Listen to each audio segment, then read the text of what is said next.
Bienvenue sur Foot Radar, votre analyse premium du foot africain. Aujourd'hui, Vuvuzelas banni, un officiel sans visa et les pépites Touré, Baleba enflamment le mercato. C'est parti. La FIFA sacrifie-t-elle l'âme africaine du Mondial 2026 ? Une annonce récente de la FIFA secoue le monde du football. Le 3 juin 2026, la FIFA a officiellement banni les Vuvuzelas, klaxons et sifflets des stades de la Coupe du Monde 2026.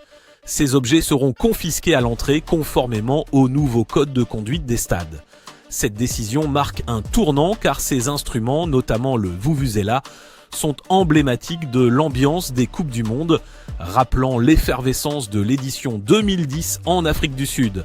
L'enjeu est clair, standardiser l'ambiance sonore, mais au risque de réduire l'expression culturelle vibrante des supporters africains. C'est une tension entre uniformisation et authenticité. Cette mesure pourrait modifier l'expérience des spectateurs et potentiellement décevoir ceux qui associent ces sons à l'identité festive du football africain. Cette interdiction est-elle une mesure nécessaire pour le confort de tous ou une tentative de stériliser l'ambiance unique du football africain au mondial ?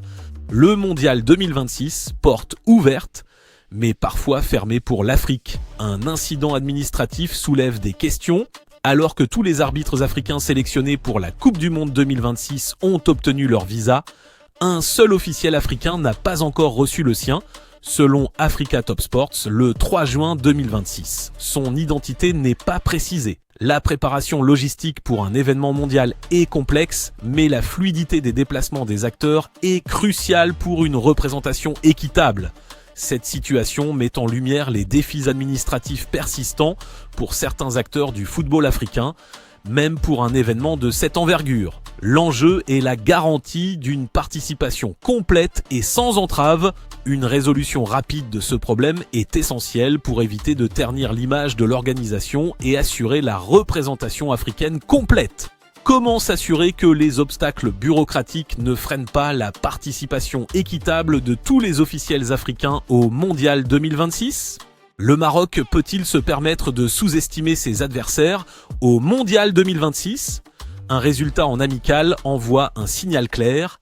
En préparation de la Coupe du Monde 2026, Haïti a battu largement la Nouvelle-Zélande, comme le rapporte Africa Top Sports le 3 juin 2026. Ce match est crucial car Haïti est un futur adversaire du Maroc dans le groupe C. Le Maroc, demi-finaliste historique du dernier mondial, est attendu au tournant et doit gérer son statut.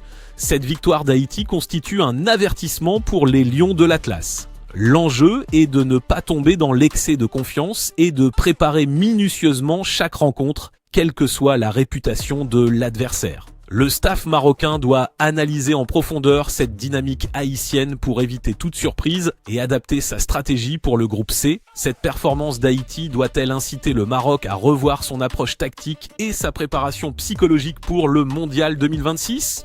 Un jeune prodige ivoirien au cœur d'un bras de fer européen, Bazoumana Touré vers un transfert record à Hoffenheim. L'attaquant ivoirien Bazoumana Touré est l'objet d'une compétition intense entre Newcastle United et Hoffenheim. Africa Top Sport indique le 3 juin 2026 que Newcastle a entamé des discussions directes avec le TSG Hoffenheim pour un transfert potentiel record. Ce mouvement souligne l'attractivité croissante des jeunes talents africains sur le marché européen et leur valorisation financière. L'enjeu pour Touré sera de choisir un projet qui garantisse son développement sportif. La destination finale pourrait non seulement influencer sa carrière, mais aussi redéfinir la valeur marchande des futures pépites du continent. Pour un jeune talent comme Touré, quelle est la priorité ? Le montant record ou un projet sportif stable pour un développement optimal ? Le Camerounais Carlos Baleba, nouvelle cible des grands d'Europe avec Tottenham prêt à casser sa tirelire. Selon Mécène, le 3 juin 2026, Tottenham est prêt à faire une offre substantielle pour le milieu de terrain camerounais Carlos Baleba. L'entraîneur de Brighton, Roberto De Zerbi, qui l'a eu sous ses ordres, souhaite le retrouver. Cet intérêt confirme la valeur et la progression constante de Baleba, très prisé en Premier League. Le conflit se situe entre l'ambition de Tottenham et l'attachement à De Zerbi. L'enjeu est de choisir le bon cap pour sa carrière. Un éventuel transfert renforcerait la présence camerounaise en Premier League et offrirait à Baleba une nouvelle plateforme pour s'imposer. L'offre de Tottenham est-elle une opportunité à saisir absolument pour Baleba ou devrait-il privilégier la continuité sous un entraîneur qui le connaît parfaitement ? Le Mondial 2026, la scène idéale pour la nouvelle garde africaine. Quelles pépites sont prêtes à éclore ? Africa News a publié le 3 juin 2026 un article identifiant 8 jeunes talents africains susceptibles de créer la surprise et de laisser leur empreinte lors du Mondial 2026. L'Afrique, forte de ses récentes performances en Coupe du Monde, cherche à consolider sa place sur la scène internationale via l'émergence de nouvelles stars. Ce mondial offre une plateforme cruciale pour ces jeunes.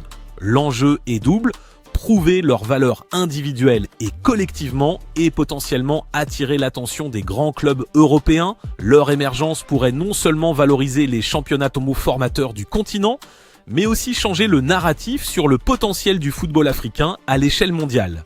Au-delà du talent brut, quels sont les critères clés pour ces jeunes stars africaines afin de réussir leur mondial et s'établir durablement au plus haut niveau ? C'est la fin de ce Foot Radar, merci de nous avoir suivis. Abonnez-vous et activez les notifications pour ne rien manquer de l'actu. À très vite.